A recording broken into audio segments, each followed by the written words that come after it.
por tener aquí el gusto de estar con ustedes y compartir algunas reflexiones. Yo me hacía la pregunta de cómo estructurar en un espacio de tiempo de 30 minutos un tema tan amplio como es el de la reforma, las reformas estructurales vinculadas al mundo de lo laboral. Y intentaría abordarlo con tres ideas. Una reflexión como introductoria de lo que diríamos es por la importancia de lo laboral. Es algo que me angustia y me va a morir con esa angustia, yo creo. Y es la comprensión y la reflexión sobre la vinculación del tema laboral con el conjunto de las reformas y con todo el modelo de sociedad que estamos viviendo y que somos muy dados a dividir, estratificar y parecería que estamos hablando de capítulos diferentes. Una segunda relacionada con la reforma laboral conocida, esta reforma formal a la Ley Federal del Trabajo, y una tercera alrededor de lo que podrían ser algunos ejes digamos centrales a nuestro juicio en el modelo laboral que nos generan una preocupación y que están siendo motivos de acción, de reflexión, de movimiento en algunos sectores y que terminaría con la idea de subrayar la necesidad de que las organizaciones no gubernamentales, los partidos, en fin, trabajáramos alrededor de una agenda común que no hemos logrado. Pasan los años y cada quien bailamos como con distintos ritmos, ¿no? Entonces nos seguimos juntando, se vuelve uno ya como muy reflexivo cuando pasan, ¿no? Ya pasaron más de 40 años. Yo cuando cumplí 40 años de abogado ahí en el sindicato de la UAM, de repente dije, chido, ¿cómo han pasado los años, no? Y de repente uno voltea hacia atrás y dice, hay muchas cosas que en muchos estamos peor. Puede ser, entonces uno esperaría que fuera lento el avance, que el salario se fuera recuperando, que la libertad sindical fuera un poquito mejor. Yo todavía me acuerdo, por ejemplo, la primera propuesta de reforma laboral que presentamos en el año 2000, logramos que fueran legisladores de distintos partidos, tuvimos disidencias en los partidos, en distintos partidos para lograr una posición común. Y ahora, en esta última era pues el desencuentro total, la disciplina absoluta, en fin, la imposibilidad de discutir cualquier cosa. Con relación al primer tema, yo diría que efectivamente sí necesitamos sentarnos a reflexionar, y no solamente las organizaciones mexicanas, sino todos aquellos que vienen a México.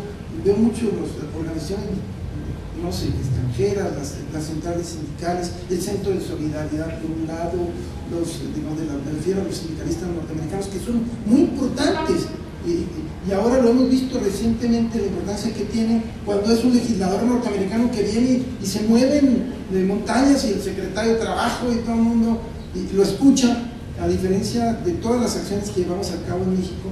Pero las ONGs, incluyendo a veces las de derechos humanos, tienen como su nicho de mercado. Esa impresión me da, ¿no? Cada quien tiene su mundito, y en su mundito trabaja muy bien, pero con dificultad se relaciona con otros. A veces tiene que ver con los proyectos, tiene que ver con los liderazgos, tiene que ver con las historias, las inercias, pero creo que el tema de lo laboral es un elemento que transita, digamos, en toda la estructura de los problemas, y podemos verlo, por ejemplo, en esta reflexión que nos compartirá Luis Hernández en materia educativa. Pues la CENTE finalmente nace de una disidencia en el seno del CENTE, un tema de democracia sindical, una imposibilidad de tener una organización democrática, nace toda una corriente de democratización y luego se expresa ya en lo que es su materia de trabajo. Pero finalmente el tema de la democracia es clave, digamos. Y si nosotros nos vamos al tema energético, también nos damos cuenta que la subordinación de ese sindicato de Pemex, pues tiene que ver con un sindicato charro, ¿no? Que se disciplina. Entonces está siempre presente el tema de la organización, ¿no? Finalmente ese es la clave, la organicidad de cada uno de los grupos, y el tema laboral está siempre vinculado a eso.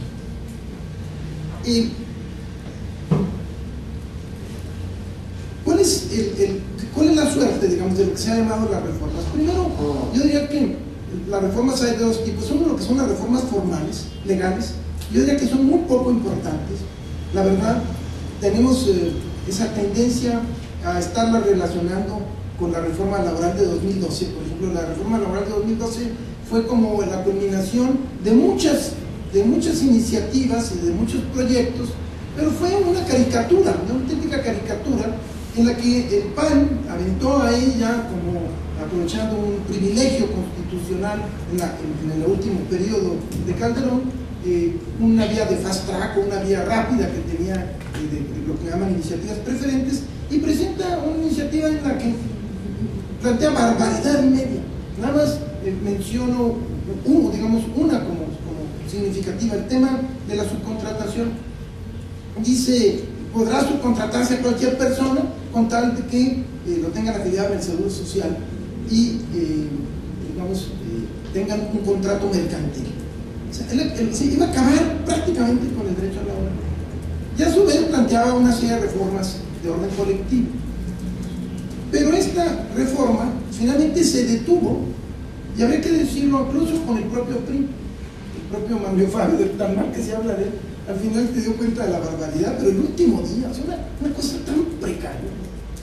Claro que es con la gestión de diputados de izquierda, que yo también cada vez valoro más, y cuando se vienen los procesos electorales, siempre le digo a los trabajadores, no tienen idea de la importancia de cuando votan, cómo se repercute en todo.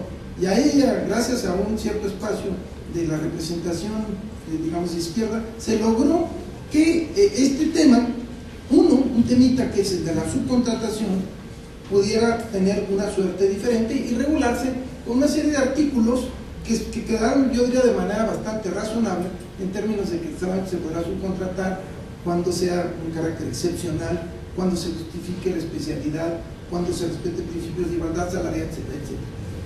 Así que no, en la práctica no funciona nada, absolutamente nada de lo que está en la ley. Eso es muy interesante para cuando vienen los extranjeros a México. Una de las cosas que más los saca totalmente de onda es que ellos se imaginan que la ley tiene que ver con la realidad. La ley no tiene que ver nada con la realidad. Dijo eso el outsourcing, inmediatamente a las cuantas semanas el sector empresarial se puso de acuerdo con el gobierno y dijeron, esas nuevas normas en materia de outsourcing no les hacemos caso y seguimos funcionando igual. Y hoy hay un inmenso número de empresas, pueden ustedes recorrer todas las ramas de industria, donde prácticamente todo el mundo está subcontratado. El ejemplo más famoso es Bancomer, donde no hay un solo trabajador de Bancomer, y hay un Bancomer, pero Banamex ya tiene el 70% subcontratado. Todo el grupo Azteca, por ejemplo, el conocido y amigo de ustedes, ¿cómo se llama? Salinas Pliego, todos los tienen subcontratados. O sea, vivimos un mundo de la subcontratación, y cuando hay subcontratación se rompe todo, porque rompe toda la cadena de relación laboral. No, obviamente no hay sindicato. Yo me acuerdo cuando se intentó formar el sindicato de Banco Azteca, y al final la secretaria dijo, pues no puede haber, porque no hay ni un trabajador de Banco Azteca. Entonces no hay sindicato. ¿En qué? ¿Anclado en qué? Pues son puras empresas subcontratistas, son puras razones sociales.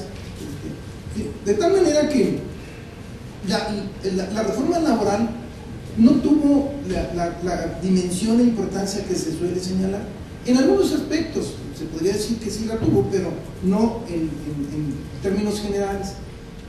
Reguló el outsourcing.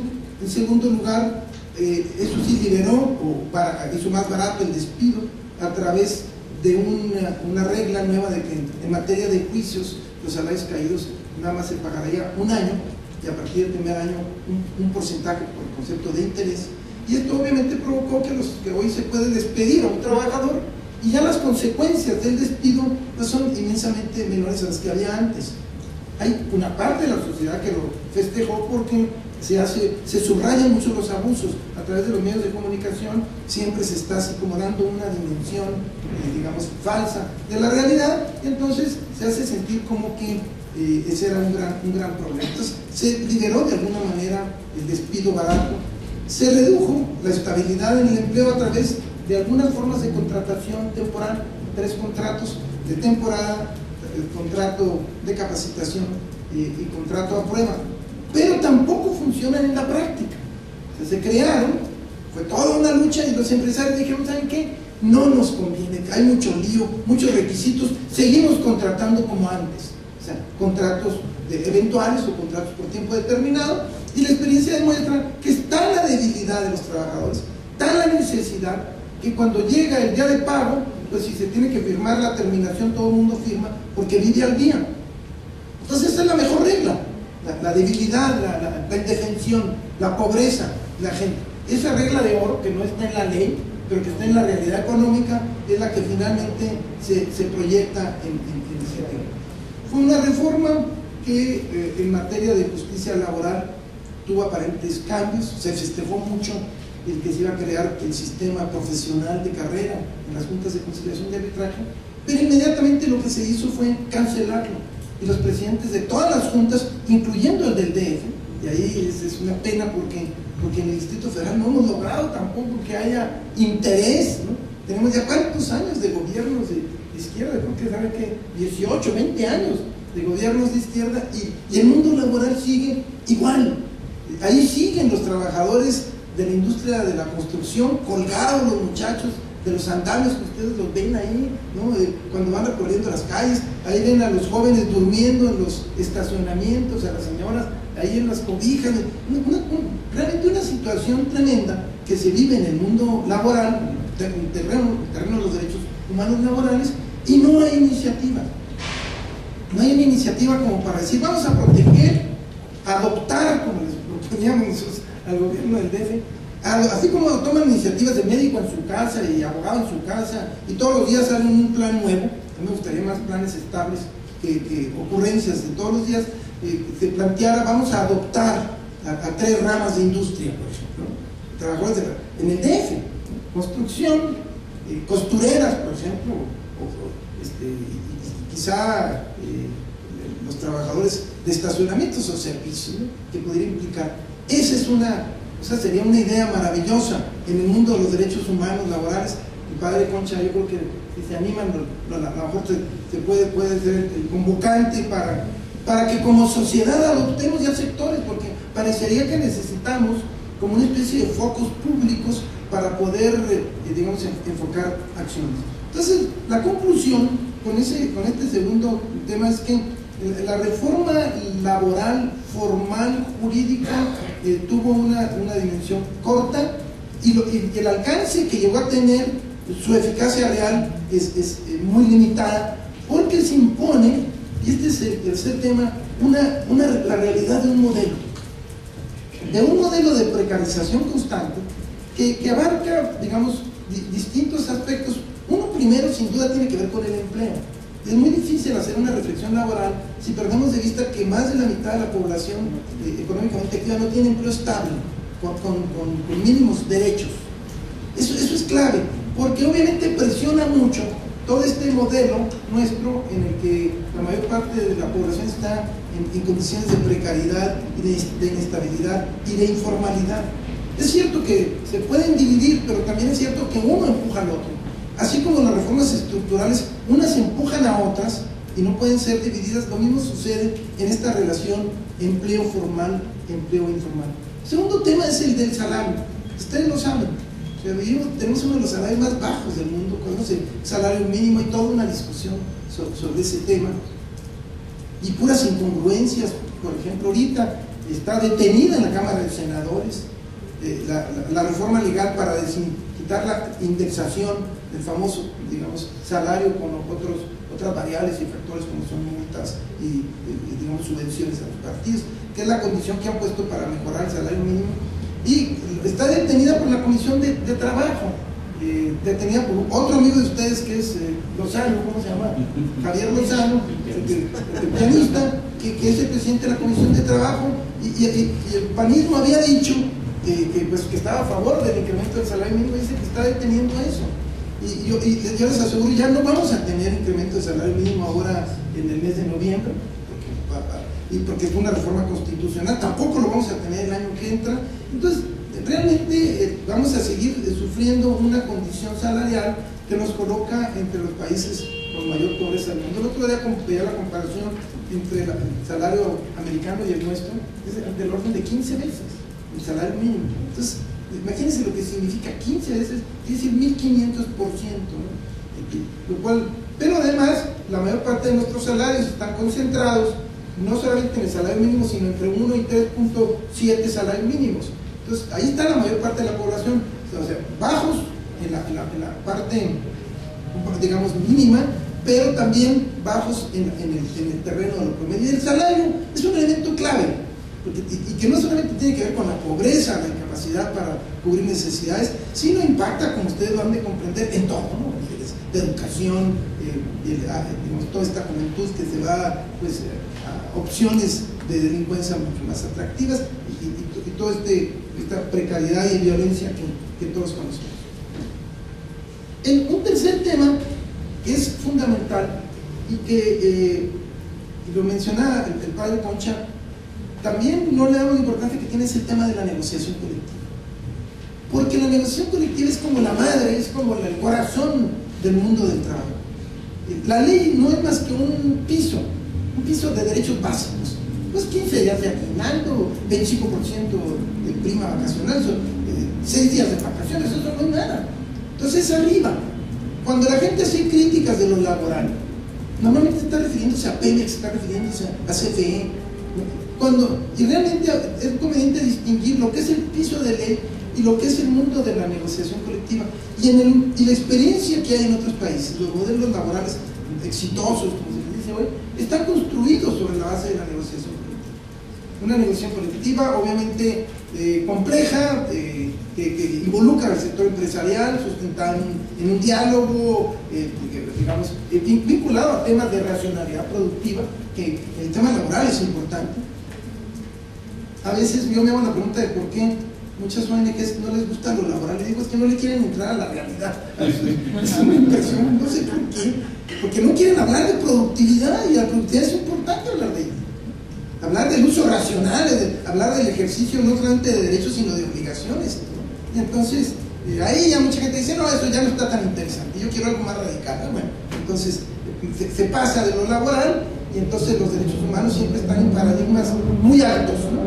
Y entonces estas tareas cotidianas de estar con la gente, de platicar, no a veces de darles la razón, sino de ver cómo nos juntamos para hacer un sindicato, para negociar un contrato colectivo, cómo votar en secreto, cómo no ser autoritario, cómo tener, digamos, democracia sindical para adentro, y tener capacidad de diálogo, incluso con el sector productivo, pues eso inhibe a veces el que avancemos un poco. Pero a lo que lleva es que la contratación colectiva o negociación colectiva, en un sentido más genérico, es central, y en México está totalmente atrapado. Somos prácticamente el único país en el que el patrón escoge a sus sindicatos. Es una regla brutal. Y no lo pueden creer los por ejemplo, la BMW, que vino recientemente con una planta en San Luis. Pues mandaron un grupo de ejecutivos y dijeron, pues escoge el sindicato, escogió a la CTM, y la CTM dijo, pues el contrato que quieras, y entonces pusieron un contrato a nivel de mínimos, y nomás les dijo el líder, una cosa sí es fundamental, el Día de la Virgen de Guadalupe, eso sí no lo perdonan los compañeros, y eso es el único tema que quedó en el contrato por arriba de la ley, es que va a ser día de descanso el 12 de diciembre. Ese contrato colectivo se conoció en Europa, formó un escándalo que hasta corrieron a los ejecutivos de la BMW, porque les dijeron, oigan, pero se colgaron, pues es que nos dieron chance, nos dijeron que escogiéramos, sí, pero no se cuelguen. Y bueno, los corrieron y están ahorita tratando de la BMW alemana de buscar un mejor contrato colectivo, porque pues dijeron, nosotros no podemos ir a atracar a los mexicanos ahí en despoblados, sino que tenemos un observatorio internacional que hace comparación de contratos colectivos, y hay una organización alemana que puso el grito en el cielo y que dijo que esto era un dumping pero brutal, una violación brutal, y en fin, para darse una idea del grado de libertad con la que cuentan los empresarios. Es absoluta, total y absoluta. Entonces, uno de los temas que más nos preocupa a nosotros es recuperar el tema de la negociación colectiva, y ahí tenemos ciertas posibilidades de avance. Tenemos porque hay convenios internacionales en la materia, el convenio 87 y 98, porque la Constitución las ha tildado de obligatorios, porque hay mucha comparación internacional y porque hay mucha presión internacional. Hoy, en días pasados, con motivo de la negociación de este famoso Transpacífico, ¿no? Como dice ahora una caricatura de la jornada mexicana, yo te transo y tú te quedas pacífico, algo así, no sé, no dice el fisgón, el encantador. Entonces, el famoso Transpacífico, uno de los temas que el sindicalismo norteamericano y que el gobierno norteamericano retomó fue precisamente dos exigencias a México. Necesito que revise los contratos de protección porque ya son un escándalo. O sea, otra vez te colgaste mucho. Está bien que controles, en Estados Unidos también no son, o sea, tienen un sindicalismo también bastante autoritario y en alguna medida corrupto, pero no con los grados del mexicano, donde más del 92% de los contratos son falsos. Entonces, y en segundo lugar, necesitamos que revises el sistema de justicia. Y eso es bien interesante. El sistema de justicia, ahí creo que hay una beta para el sector social, trabajar más el tema de la crítica al tripartismo y la autonomía de los jueces. Porque en México existen, como saben, juntas de conciliación y arbitraje, que son tripartitas, pero que son puro cuento, porque prevalece la voluntad del Estado y en algunos lados del sector empresarial, dependiendo de la fuerza regional que tenga. O una combinación de intereses. Y obviamente el tercer voto, que es el de los charros, pues es de imaginar. Pero también la vinculación con el Poder Ejecutivo, o sea, depende del Poder Ejecutivo. No tenemos jueces imparciales, y la imparcialidad es un atributo esencial de cualquier juez.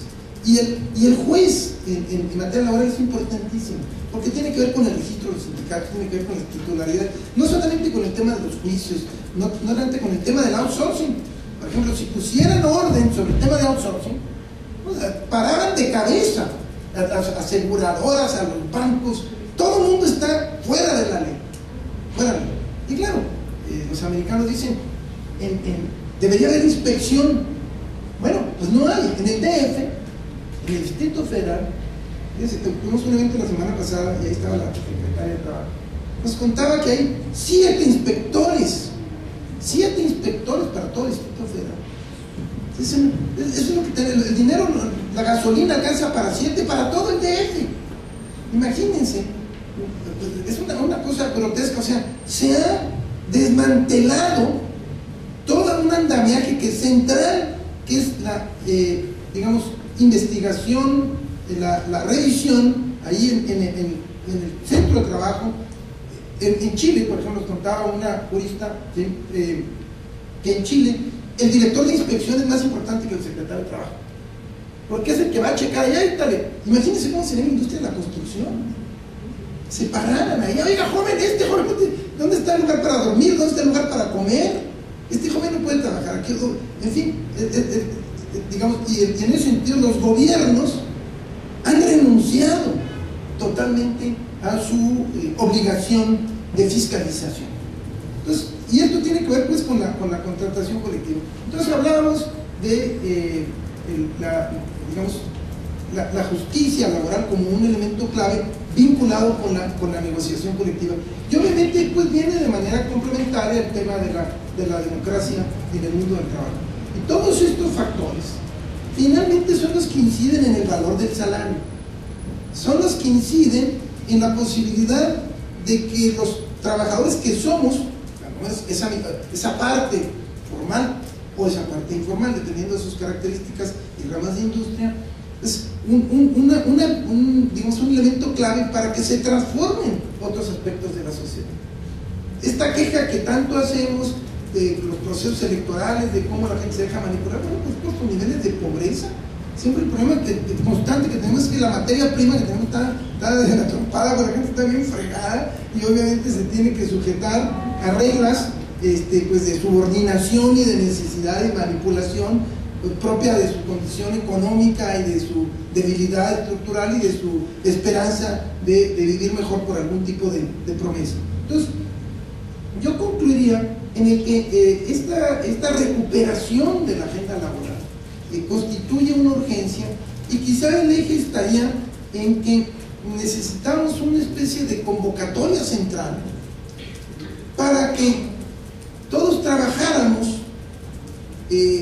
alrededor de algunos puntos mínimos. Y creo que podría estar por ahí la necesidad de introducir el tema del trabajo como un elemento de los derechos humanos, de todas las agendas de derechos humanos, el identificar los problemas, la dimensión de esos problemas en la sociedad nuestra, con rostro humano, de no hablar de los derechos laborales en el aire, sino estar pensando en el muchacho que está colgado en el andamio, ¿no? Ustedes lo ven, nomás que nos hemos acostumbrado a verlo en los restaurantes, con las jóvenes, las chicas, las gentes sin empleo, en fin, y identificar cuáles son las propuestas y los mecanismos que tenemos para que las cosas cambien. Cuando nosotros, por ejemplo, nos vamos a los aspectos internacionales, tiene bastante impacto, hay mucha crítica internacional, hay quejas como la 2684, algunas de las quejas, macro quejas que se están dando a nivel internacional, están involucradas todas las organizaciones más representativas del mundo, incluyendo la Central Sindical Internacional, que es la más grande, denunciando a México. Se conoce un poco, los instrumentos que tenemos son muy limitados, no hay mucho interés en las organizaciones. Yo a veces me quejo un poco, ¿no? Porque bueno, no digo nada, pero porque por el hecho de que en los movimientos sociales más importantes, pues nos quejamos de que es muy laboral la ley educativa, ¿no? Pero pues también habría que dar condiciones para que lo laboral funcionara en el sector educativo, para que realmente los sindicatos tuvieran esa presencia de la que son excluidos, por ejemplo, en el terreno de la ley educativa. Simplemente lo digo como provocación a don Luis. Entonces, con eso termino y les agradezco mucho.